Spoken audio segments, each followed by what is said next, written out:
filled with excitement, fun, and is beyond limits. But the question is, are you ready to jump? If it is a yes, then you have jumped into the world of ultimate entertainment. Welcome to YOLO 247, a place of fun, indulgence, and endless surprises. Bharat के stock market में, और आपको ये भी पता होगा कि $4.3 trillion का वैल्यूएशन है भारत के स्टॉक मार्केट का। चाइना इस वक्त बड़े नाजुक दौर से गुजर रहा है और दो तीन चीजें हैं जो आपको पता होनी चाहिए चीन के बारे में। बेस्ड ऑन डोमेस्टिक बोरोइंग, तो इतना बोरो कर लिया कि अब तकरीबन $325 अरब ये नुकसान में है। जो अमेरिका से लड़ा उसका अंत बुरा हुआ। अमेरिका मैनेज कर लेता है बिना लड़े आपको नीचे गिराना। 1991 में यूएसएसआर को नीचे गिरा दिया था। दोस्तों, पाकिस्तानी पंजाबी लेबरर्स ये थे ईरान के एक शहर में, किसी ने मार डाला उनको। छोटी सी बात है, ईरान ने हमारे ऊपर रॉकेट मारा, हमने ईरान के ऊपर रॉकेट मार दिया, कहानी खत्म हो गई। लेकिन पाकिस्तानी ये अभी तक नहीं बता पाए कि ईरान ने तुम्हारे ऊपर रॉकेट मारा तो मारा क्यों। जब अफगानिस्तान में बमबारी होगी अमेरिकन के कहने पर होगी, जब ईरान में बमबारी होगी अमेरिकन के कहने पर होगी, और इसको कोई नहीं टाल सकता। पाकिस्तान पूरी तरीके से फंस गया है। उन्होंने अमेरिका से पैसे दोबारा पकड़ लिए। मालदीव्स की पार्लियामेंट बन गई अखाड़ा, जूतम लात, और कई एमपीज पहुंच गए अस्पताल। एक दूसरे को दबा के कूट के मारा उन लोगों ने। जय हिंद दोस्तों, मैं हूं मेजर गौरव आर्या और आप देख रहे हैं आज की ताज़ा तरीन खबरें। अच्छा दोस्तों, आपको पता है कि जो भारत का स्टॉक मार्केट है, अभी रिसेंट खबर आई थी कि हांगकांग को टेक ओवर कर लिया है भारत के स्टॉक मार्केट ने। और आपको यह भी पता होगा कि $4.3 ट्रिलियन का वैल्यूएशन है भारत के स्टॉक मार्केट का। यह मैं आपको क्यों बता रहा हूं? मैं आपको इसलिए बता रहा हूं क्योंकि $6 ट्रिलियन चाइना के स्टॉक मार्केट से वाइप आउट हो गए। चाइना इस वक्त बड़े नाजुक दौर से गुजर रहा है और दो तीन चीजें हैं जो आपको पता होनी चाहिए चीन के बारे में। सबसे पहली चीज, जो एवरग्रैंड है, जो आप सब लोग जानते हैं कि शायद दुनिया में ऐसे कम रियल एस्टेट डेवलपर्स होंगे, इतना ज्यादा बड़ा उनका ऑपरेशंस फैला हुआ, ज्यादातर चाइना में। उनको बोल दिया है कि साहब आप अपनी एसेट्स बेचें और लोगों से जो आपने पैसे लिए हैं या जो उनको प्रॉमिस करा है वो आप उनको दें। चाइनीज इकोनॉमी पूरी की पूरी ज्यादातर डोमेस्टिक बोरोइंग पे, it is based on domestic borrowing. तो इतना बोरो कर लिया कि अब तकरीबन $325 अरब ये नुकसान में है और इसकी कुड़की निश्चित है। इससे क्या हुआ है कि पूरा रियल एस्टेट मार्केट चीन का, and this has sent shockwaves through the entire world, by the way. मैं सिर्फ चाइना की बात नहीं करूंगा, लेकिन चीन में इसने बिल्कुल हिला दिया मामला। गड़बड़ हो गई चाइना में। अच्छा, दूसरी ओर क्या है कि लोगों को जो इन्होंने पैसे लिए हैं डोमेस्टिक, क्योंकि चाइना के लॉज ऐसे हैं कि बड़ा मुश्किल है वो लोग जिन्होंने इनको पैसे दिए हैं वो उनको वापस मिले। हाँ, कुछ केसेस हुए हैं इनके हांगकांग में, और हांगकांग का लॉ क्योंकि अलाउ करता है इसलिए ये सब हो रहा है। लेकिन मैं आपको बता रहा हूं इसकी जड़ दो तीन है। समझना यह पड़ेगा दोस्तों कि जो अमेरिका से लड़ा उसका अंत बुरा हुआ। अमेरिका मैनेज कर लेता है बिना लड़े आपको नीचे गिराना। 1991 में यूएसएसआर को नीचे गिरा दिया था without firing a single bullet.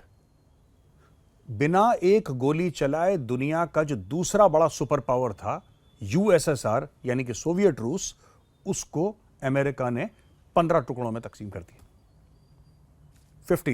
15 देश बने, शामिल रशिया। तो यही काम चीन के खिलाफ हो रहा है। चीन से भी पूरे जो मैन्युफैक्चरिंग है वो धीरे धीरे हटाई जा रही है। चाइनीज जो रिसर्च स्कॉलर्स हैं उनको ये बोला जा रहा है कि साहब आप अमेरिका की टॉप यूनिवर्सिटीज में आपको एडमिशन है, उनको धीरे धीरे ब्लॉक करा जा रहा है। और अपने वॉल स्ट्रीट के जो बड़े बड़े कंपनीज हैं, कॉर्पोरेट्स हैं, उनको ये बताया जा रहा है कि over a period of time, right, immediately आप नहीं कर सकते, ये बात समझ में आती है।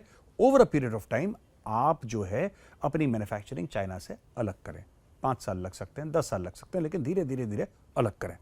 यहां पे चाइना के खर्चे नहीं रुक रहे दोस्तों। चाइना के खर्चे बरकरार हैं। चाइना को बेल्ट एंड रोड इनिशिएटिव में खरबों डॉलर खर्च करना है, चाइना करेगा। कहां से करेगा? ये पैसे आ कहां से रहे हैं चाइना के पास?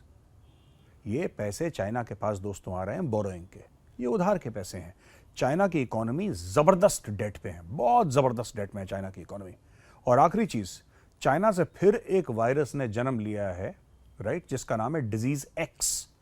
और डिजीज एक्स के बारे में यह कहा गया है कि दुनिया भर में फैलेगा और यह कोरोना वायरस से 10 से लेकर 20 गुना ज्यादा खतरनाक है।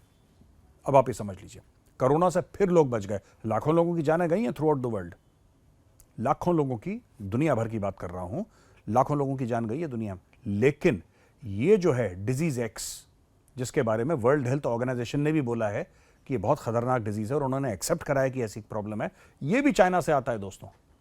और ये भी हो ना हो वुहान के आसपास से ही आ रहा है। इसका कांटा, जिसको हिंदी में कहते हैं ना, मुहावरतन कहते हैं कि इसका कांटा पानी नहीं मांगता, इसका कांटा भी पानी नहीं मांगता। फिर हम आते हैं पाकिस्तान की ओर। दोस्तों, पाकिस्तानी पंजाबी लेबरर्स, ये थे ईरान के एक शहर में, किसी ने मार डाला उनको। अब वो गरीब लेबर थे, कोई क्यों मारेगा? सोचने वाली बात है। ना कोई बहुत बड़ा फौजी जर्नल, ना कोई बड़ा आतंकवादी, ना कोई पॉलिटिकल लीडर, नॉर्मल दिहाड़ी वाले मजदूर ईरान गए नौकरी करने के लिए और किसी ने उनको निपटा दिया, नौ मार दिया।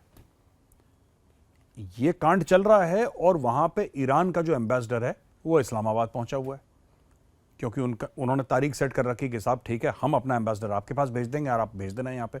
लेकिन सब हो क्यों रहा है दोस्तों? ये समझने वाली बात है कि हो क्यों रहा है ये। अभी तक पाकिस्तान का ये एनालिसिस है, जो मैं समझता हूं बिल्कुल गलत है, पाकिस्तान ने बहुत गलत एनालाइज करा है। आप खुद सोचिए, पाकिस्तान का ये कहना है कि साहब छोटी सी बात है, ईरान ने हमारे ऊपर रॉकेट मारा, हमने ईरान के ऊपर रॉकेट मार दिया, कहानी खत्म हो गई। लेकिन पाकिस्तानी ये अभी तक नहीं बता पाए कि ईरान ने तुम्हारे ऊपर रॉकेट मारा तो मारा क्यों?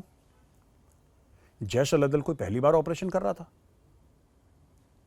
कि कारण क्या है? व्हाट इज द रीजन कि ईरान ने पाकिस्तान को अटैक करा? लोग कह रहे हैं साहब वो टेररिस्ट थे। टेररिस्ट तो आज से 10 साल पहले भी थे, आज से 20 साल पहले भी थे, आज रॉकेट क्यों मारा? ये एक एनालिसिस का क्वेश्चन है कि क्यों मारा रॉकेट। मैं आपको बताता हूं। रॉकेट सिर्फ पाकिस्तान में नहीं, 3 जगह मारा है। Number 1 Syria, number 2 Iraq, number 3 Pakistan. जहां जहां पे ईरान को शक हुआ कि इजराइल और अमेरिका के एजेंट बैठे हैं, वहां पे ईरान ने अटैक करा है। जो इराक में अटैक हुआ था दोस्तों, ध्यान रखिएगा, ईरान का क्या स्टेटमेंट था? ईरान ने बोला कि जिस बिल्डिंग में हमने मारा था, जिस बिल्डिंग में हमने बम मारा है, जिस बिल्डिंग में हमने रॉकेट मारा है, वहां पे मोसाद के एजेंट्स थे। वो बात अलग है कि मोसाद के एजेंट्स उस बिल्डिंग में नहीं थे, उसके पास वाली बिल्डिंग में थे, और वहां पे एक बिजनेसमैन अपनी फैमिली के साथ रह रहा था। ईरान ने रॉकेट मारा, वो बिजनेसमैन खत्म हो गया, वहां पे उसकी फैमिली पूरी बर्बाद हो गई। But fact of the matter is, उनका निशाना तो मोसाद के एजेंट ही थे। तो अब आप मुझसे ये सवाल पूछेंगे कि मेजर साहब एक बात बताइए, जब ईरान को मारना था मोसाद के एजेंट को, तो जो ये कह रहे हैं कि सीरिया में भी उन्होंने अमेरिकन और इजरायली एसेट्स को मारा, उन्होंने इराक में भी उन्हीं को निशाना बनाया, तो पाकिस्तान का क्या लेना देना है इससे? पाकिस्तान बीच में कहां से आ गया? क्योंकि टेररिज्म तो बहुत पहले से पाकिस्तान फैला रहा है, कोई नई बात तो है नहीं। और ईरान पाकिस्तान में फैलाता है, पाकिस्तान ईरान में फैलाता है। बस एक दूसरे से झूठ बोलते हैं कि ऐसे भी मुसलमान थे, तुझे भी मुसलमान, बस एक दूसरे से झूठ बोलते हैं। लेकिन बात तो यह है कि ईरान ने मारा क्यों रॉकेट? अब मैं आपको बताता हूं। ईरान ने रॉकेट पाकिस्तान में उसी लिए मारा जिस लिए उसने सीरिया और इराक में मारा था। पाकिस्तान ने पकड़ लिए हैं पैसे। सोचिएगा, ईरान का दुश्मन कौन है? ईरान का दुश्मन कौन है? ईरान का दुश्मन है इजराइल और अमेरिका। ये स्टेटेड पॉलिसी है स्टेट ऑफ ईरान की, स्टेटेड पॉलिसी। वो छुपाते नहीं, वो मुंह पे बोलते हैं, कड़वा बोलते हैं, मुंह पे बोलते हैं ईरानी, कि इजराइल हमारा दुश्मन है, अमेरिका हमारा दुश्मन है, और जो उनका दोस्त है वो भी हमारा दुश्मन है। उन्होंने मारा पाकिस्तान को रॉकेट क्योंकि पाकिस्तान ने पैसे पकड़ लिए। आपको पता है, जो $450 मिलियन अमेरिका ने दिए थे करीब आज से 1 साल पहले पाकिस्तान को, वो क्यों दिए थे? वो इसलिए दिए थे कि अपना जो F-16 का जो फ्लीट है, जो स्क्वाड्रन्स हैं, उसमें आपको सर्विसिंग करवानी है, उसमें स्पेयर पार्ट्स हैं, उसमें 10 चीजें हैं आपको ठीक करनी है। आप उनको बिल्कुल युद्ध के लिए तैयार रखिएगा। और युद्ध कहां का? कौन सा युद्ध? कौन सा तीर मारने जा रहा है पाकिस्तान? देखिए, अमेरिका थोड़ा सा अफगानिस्तान के बाद ना, अफगानिस्तान में जो पूरी अमेरिका की भदपिटी है और अमेरिका की बेइज्जती हुई है, अमेरिका इसके बाद थोड़ा सा शाना हो गया है। और शाना कैसे हो गया अमेरिका? अमेरिका ने बोला कि हम क्यों लड़ें, हम क्यों लड़ें जब हमारे पास ऐसे बंदे हैं, हमारे गुलाम हैं जो हमारे लिए लड़ेंगे, हम उनको पैसा देंगे। यहां पे एंट्री होती है पाकिस्तान की। पाकिस्तान को पैसा दे दिया, पाकिस्तान की फाइटर की फ्लीट। अच्छा, पाकिस्तान को डर किससे है? इंडिया से। इसलिए पाकिस्तान को चाहिए। पाकिस्तान, देखिए, सबका अपने अपने इंटरेस्ट होते हैं। अमेरिका का क्या इंटरेस्ट है, पाकिस्तान का, ये मैं दोनों आपको समझाता हूं, आपको मामला बिल्कुल क्लियर हो जाएगा जियोपॉलिटिक्स कैसी चल रही है। पाकिस्तान का मैटर पूरा इंडिया से लेना देना है उनका। वो कहता है साहब इंडिया हमारे ऊपर हमला कर देगा, 1 अरब से ज्यादा हिंदुओं की आबादी हमें खा जाएंगे। ये सब पाकिस्तानी दिमाग में सब कीड़े चलते रहते हैं। तो उन्होंने अमेरिका से बोला, अमेरिका ने बोला लो पैसे। पर अमेरिका ने एक शर्त रखी, भाई जब हम बोलेंगे ना तब तुम्हारी एयरफोर्स को यस सर बोलना पड़ेगा। और दोस्तों, अब मौका आ गया यस सर बोलने का। जब अफगानिस्तान में बमबारी होगी, अमेरिकन के कहने पर होगी। जब ईरान में बमबारी होगी, अमेरिकन के कहने पर होगी। और इसको कोई नहीं टाल सकता। पाकिस्तान पूरी तरीके से फंस गया है। उन्होंने अमेरिका से पैसे दोबारा पकड़ लिए दोस्तों। अब आपको समझ में आया कि ईरान ने बम क्यों मारा, ईरान ने क्यों बम मारा। मैं एक और चीज आपको बताता चलूं, बेसिक चीज है, आपको आराम से समझ में आ जाएगी। दोस्तों देखिए, अगर आप नक्शा देखेंगे ना, आपको यह पता लगेगा कि जो बलूचिस्तान है वो अफगानिस्तान में भी है, बलूचिस्तान ईरान में भी है, जिसको सिस्तान बलूचिस्तान कहते हैं ईरान में।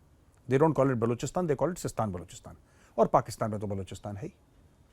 तो अलहदगी की तंजीमें, फ्रीडम की, आज़ादी की, ये जो तंजीमें हैं ये काम कर रही हैं ईरान के अंदर भी और पाकिस्तान के अंदर भी। अफगानिस्तान का तो बेड़ा ही गर्क है, क्योंकि तालिबान ने सब कुछ कंट्रोल कर रखा है, वहां पे तो कुछ हो नहीं सकता। तो ये जो तंजीमें हैं बलोच आज़ादी की, ये पाकिस्तान के अंदर काम कर रही हैं और ईरान के अंदर काम कर रही हैं। और इनको सपोर्ट कौन कर रहा है? जो पाकिस्तान के अंदर बलोच तंजीमें काम कर रही हैं उनको सपोर्ट कर रहा है ईरान, और जो ईरान के अंदर बलोच तंजीमें काम कर रही हैं उसको सपोर्ट कर रहा है पाकिस्तान। इसीलिए जब पाकिस्तान ने मिसाइल मारी थी ईरान के अंदर, तो उसके अंदर जो लोग मरे थे वो कौन थे? वो बलोच थे। आप समझ रहे मेरी बात? वो पाकिस्तानी थे और वो बलोच थे, और उनको स्पेशली पाकिस्तान ने टारगेट करा था ईरान को मैसेज भेजने के लिए। तो दोस्तों, ये कुछ खबरें थी, मैंने बोला आपको बताऊं, आपके सामने कुछ खबरें लेकर आऊं और आपको समझाऊं कि क्या चल रहा है, किस तरीके से पूरा मामला घूम रहा है। बाकी आपको पता ही है, वहां पे मालदीवियन डेमोक्रेटिक पार्टी और द डेमोक्रेट्स, 2 ऑपोजिशन के ग्रुप्स हैं मालदीव्स में। अब 4 लोगों को, सरकार को उनका अप्रूवल चाहिए था पार्लियामेंट से। अब पार्लियामेंट में सभी बैठते हैं, ऑपोजिशन वाले भी बैठते हैं, रूलिंग पार्टी वाले भी बैठते हैं।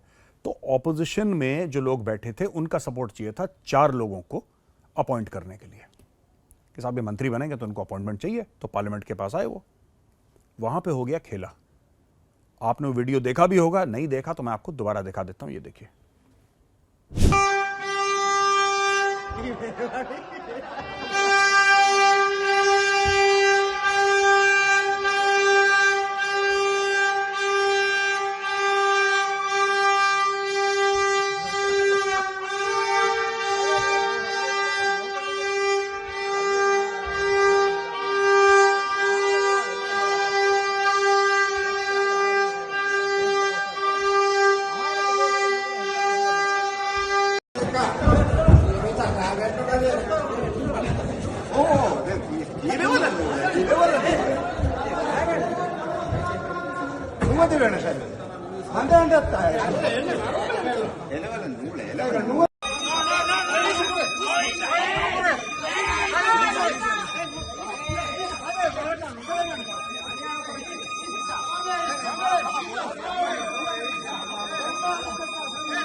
मालदीव्स की पार्लियामेंट बन गई अखाड़ा, जूतम लात, और कई एमपीज पहुंच गए अस्पताल।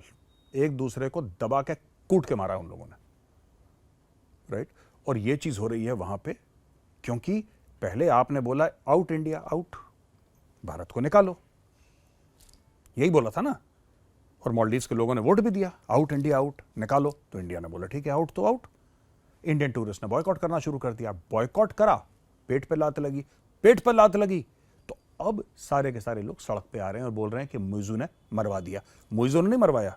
मैं एक आम मालदीव्स के जो शहरी है मैं उससे ये पूछना चाहता हूं, सिटीजन से पूछना चाहता हूं, भाई साहब आपने वोट क्यों दिया? अगर आपने इस बेसिस पे वोट दिया कि भारत को निकालो, तो भारतीय हैं कौन वहां पे?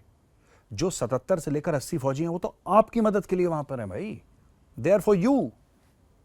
वो 77-80 फौजी आपके लिए हैं। वो कौन सा वहां पे कोई लड़ाई का आपको गुर सिखाने के लिए आए हैं, लड़ाई में ट्रेनिंग देने के लिए आए हैं।